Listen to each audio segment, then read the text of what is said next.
99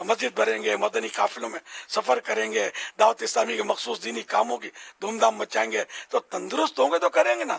ہنکارے بھرتے رہیں گے وڈوں کی طرح تو کہاں سے کریں گے؟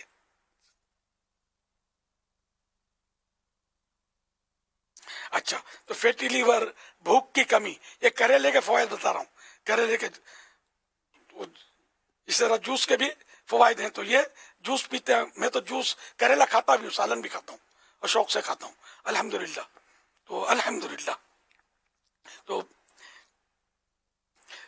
فیٹی لیور، بھوک کی کمی، فالج، جوڑوں کے درد، یہ گھٹنوں کے اور نہیں درد ہوتے جوڑوں کے، جوائنٹس شاید بولتے ہیں اس کو، جوائنٹ پین. تو پتے کی پتھری، آنتوں، معدے کی کمزوری میں بھی یہ کریلا مفید ہے. البتہ جو گرم مزاج والے ہیں وہ زیادہ استعمال نہ کریں. لیکن جن کے مختلف مزاج ہوتے ہیں، یہ ایک تو اپنے حکیم آپ کو بتا سکتے ہیں.